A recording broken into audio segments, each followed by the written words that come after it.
Welcome back. જામનગરમાં હનુમાન ટેકરી વિસ્તારમાં 7 દિવસની અંદર 2000થી વધુ મકાનો ખાલી કરીને ડિમોલેશન કરવાની રેલવે વિભાગે નોટિસ આપી હતી.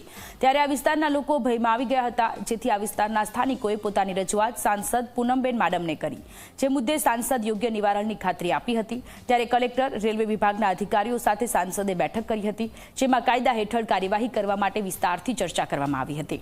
હાલ પૂરતું ડિમોલેશન ન કરવા સાંસદે તંત્રને રજૂઆત કરી છે. તંત્ર દ્વારા હાલ કામગીરી ન કરવાની ખાતરી મળતા સ્થાનિકોમાં ભારે ખુશી જોવા મળી. સાંસદના સક્રિય પ્રયાસથી હજારો લોકો બેઘર થતા બચતા તેમના પરિવારજનોમાં દિવાળી જેવો માહોલ જોવા મળ્યો.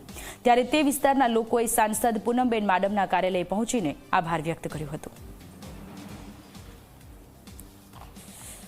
અને આજે 10 દિવસથી અમને નોટિસ આવી હતી. અમે રાતની નીંદર અમારી હેરાન થઈ ગઈ હતી. અમારા બાળકો જમ્યા વિના સુઈ જતા હતા અને એવી અમારું પોઝિશન હતું કે માતમ છવાઈ ગયો હતો. પણ છતાંય આજે અમારે પૂનમબેન માડમ અને મીનાબેન એ બે થકી આજે અમારે દિવાળી જેટલો ઉત્સવ મનાવીને એવો માહોલ થઈ ગયો છે. એ મીનાબેનનો અને પૂનમબેનનો ખૂબ ખૂબ ખૂબ અમે હૃદયપૂર્વક આભાર માનીએ છીએ. અને જ્યારે ક્યારે જરૂર પડશે ને ત્યારે અમે બધાય પૂનમબેન સાથે આવશું. અમારે 7-8 દિવસથી આ રેલવેની નોટિસ આવેલી હતી. તે અમારા વિસ્તારમાં બધા એકદમ ભયમાં, એકદમ ટેન્શનમાં બધા આવી ગયા હતા. કોઈ પણ 7-8 દિવસ ત્યાં કોઈ જમ્યું નથી. છોકરા આ તે માણસો કોઈ કામે ન જતા હતા. બેનું દીકરીઓ બધા એકદમ ભયમાં હતા. એ બદલ અમને પૂનમબેને આજ ખૂબ સહકાર આપ્યો અને એમાંથી અમને મુક્ત કરાવેલ છે. પૂનમબેન અને બીનાબેન શહેર પ્રમુખનો અમે ખૂબ ખૂબ આભાર માનીએ. પણ મેં એક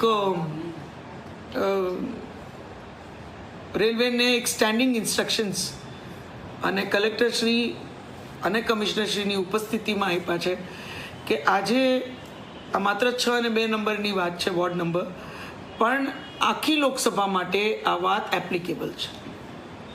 આખા સંસદીય ક્ષેત્રમાં ક્યાંય પણ ડેવલપમેન્ટનું કામ હશે રેલવેનું, તો એમાં આ બધી જ વાત ધ્યાનમાં રાખી અને આ બધી વાત લોકોને કોઈ હાલાકી ના થાય, હેરાનગતિ ના થાય, ખોટું ઘર્ષણ કે સંઘર્ષ ઊભો ના થાય, એ પ્રકારે આ બધા મુદ્દાઓને ધ્યાનમાં રાખીને જ ત્યાં ડેમોલિશનની કામગીરી કરવામાં આવશે. લોકોને પૂરતો સમય આપવામાં આવશે. એમની માટે વૈકલ્પિક વ્યવસ્થા જો તંત્ર કરી શકે તો વૈકલ્પિક વ્યવસ્થા તંત્ર દ્વારા કરવામાં આવશે.